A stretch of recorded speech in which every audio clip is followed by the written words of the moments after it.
కేంద్ర ప్రభుత్వంపై CM Revanth Reddy fire అయ్యారు. రాజకీయంగా ద్వితీయ శ్రేణి రాష్ట్రాలుగా మారుస్తున్నారని ఆగ్రహం వ్యక్తం చేశారు. చిన్న రాష్ట్రాలు కూడా సమస్య రాబోతుందన్నారు. ఢిల్లీ, పంజాబ్ లాంటి రాష్ట్రాలు రాజకీయ మనుగడ కోల్పోతాయని అన్నారు. దక్షిణాది రాష్ట్రాలతో పాటు చిన్న రాష్ట్రాలకు నష్టమేనని సీఎం రేవంత్ రెడ్డి చెప్పారు. సంపూర్ణంగా మద్దతు ఇస్తున్నాం. మహిళా బిల్లు తక్షణమే అమలు జరగాలి. ఉన్న ప్రాతిపదికన 543 లోక్సభ స్థానాలలో 33% 181 సీట్లు మహిళలకు ఇచ్చేసేయండి తక్షణమే. తెలంగాణ రాష్ట్రంలో ఉన్న 119 అసెంబ్లీలలో మహిళలకు 140 అసెంబ్లీ సీట్లను తక్షణమే మీరు మహిళా రిజర్వేషన్లు చేయండి. ఉన్న అసెంబ్లీలు ఉన్న లోక్సభ స్థానాలకు 1/3 ప్రకారం మహిళా రిజర్వేషన్లు చేయండి. అన్అపోజ్డ్గా మేము మద్దతు పలుకుతాం. సీట్ల పెంపు, నియోజకవర్గాల పునర్విభజన, ఇది రెండవ అంశం, నిగూఢమైన అంశం. ఇందులో ఉన్న కుట్ర ప్రజలకు చెప్పాలి. మేము ఆర్థికంగా జిఎస్డిపి హైయెస్ట్ కంట్రిబ్యూషన్. మేము దక్షిణాది రాష్ట్రాలు ఫైనాన్షియల్ క్యాపిటల్స్, ఉత్తరాది రాష్ట్రాలు పొలిటికల్ క్యాపిటల్స్. పొలిటికల్ క్యాపిటల్స్ ఎప్పుడు కూడా ఫైనాన్షియల్ క్యాపిటల్స్ ని సబ్సర్వెంట్ గా చూస్తారు.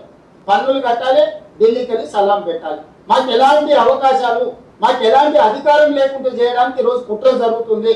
దక్షిణాది రాష్ట్రాలు ఫైనాన్షియల్ క్యాపిటల్స్, ఉత్తరాది రాష్ట్రాలు పొలిటికల్ క్యాపిటల్స్. పొలిటికల్ క్యాపిటల్స్ ఎప్పుడు కూడా ఫైనాన్షియల్ క్యాపిటల్స్ ని సబ్సర్వెంట్ గా చూస్తారు. పన్నులు కట్టాలి, ఢిల్లీకి వెళ్ళి సలాం పెట్టాలి. మాకు ఎలాంటి అవకాశాలు, మాకు ఎలాంటి అధికారం లేకుండా చేయడానికి ఈరోజు కుట్ర జరుగుతుంది. పన్నులు కట్టడం, సలాం కొట్టడం అనే విధానానికి మేము 100% వ్యతిరేకము. నేను నిర్దిష్టంగా చెప్పదలుచుకున్న నరేంద్ర మోడీ గారికి, మీరు చేస్తున్న కుట్ర దీర్ఘకాలంలో ఈ దేశానికి చాలా పెద్ద సమస్యగా, విపత్తుగా మారుతుంది.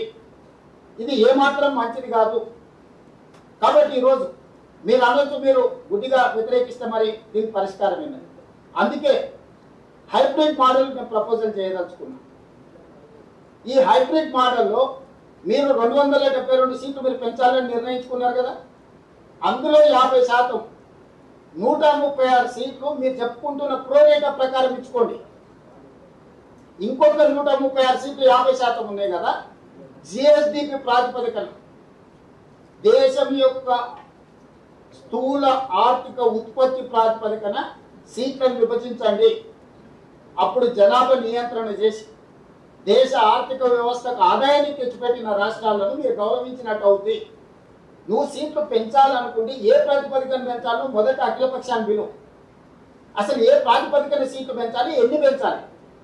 50% పెంచాలని నరేంద్ర మోడీ గారికి ఏ దేవుడు చెప్పిండో అర్ధరాత్రి నిర్ణయం తీసుకున్నాడు. ఉన్న సీట్ల మీద 50% పెంచుతా అంటుంది. నేను ఒక ప్రశ్న అడగదలుచుకున్నాను. ఉన్న సీట్లు ఏ ప్రాతిపదికన ఏర్పడ్డాయి? జనాభా ప్రాతిపదికన మీదనే కదా ఏర్పడ్డది. ఉత్తరప్రదేశ్కి 80 ఎందుకు వచ్చినాయి, ఉమ్మడి ఆంధ్రప్రదేశ్కు 42 ఎందుకు వచ్చినాయి? ఆ రోజు ఉత్తరప్రదేశ్లో జనాభాని లెక్క తీసుకున్నప్పుడు అక్కడ 80 వచ్చినాయి. ఉమ్మడి ఆంధ్రప్రదేశ్లో జనాభాను తీసుకుంటే ఇక్కడ 42 వచ్చినాయి. ఏ జనాభా ప్రాతిపదిక మీద అయితే 543కు మనం చేరినామో దాని మీద సరాసరి బ్లాంకెట్ గా 50% అని చెప్పేసి కలిపేస్తున్నాం. ఏ జనాభా నియంత్రణ చేసిన వాళ్ళకి అన్యాయం జరుగుతుంది అంటున్నావు. మూల సూత్రమైన జనాభా ప్రాతిపదికన ఏర్పడిన విధానాన్ని ప్రోజెక్ట్ ప్రకారం 50% పెంచేస్తాను నేనని చెప్పి నీ రాజకీయ మనుగడ కోసం, నీ రాజకీయ అవసరాల కోసం ఈ రోజు నువ్వు సీట్లు పెంచడంతో దక్షిణ భారతదేశానికి వచ్చే 195, ఉత్తర భారతదేశానికి వచ్చే 621 సీట్లు ఉత్తర దక్షిణ భారతదేశాలలో విపరీతమైన అంతరం పెంచుతుంది. ఇది దేశ మనుగడకు మంచిది కాదు. ఇది రాజకీయ పార్టీలకు సంబంధించిన విషయం కాదు. నేను నరేంద్ర మోడీ గారికి చెప్పదలుచుకున్న ఒకే ఒక మాట, మహిళా రిజర్వేషన్లకు సంపూర్ణంగా కట్టుబడి ఉండడమే కాకుండా 100% మేము మద్దతు ఇస్తున్నాము. ఉన్న చట్టం ప్రకారము, ఉన్న సీట్ల ప్రకారము 33% మహిళా రిజర్వేషన్లు అమలు చేయడానికి ఏ చట్టం తీసుకొస్తావు లోక్సభలో, రాజ్యసభలో పెట్టు. సంపూర్ణంగా కాంగ్రెస్ పార్టీ మద్దతు ఇస్తుంది. చర్చ కూడా అవసరం లేదు.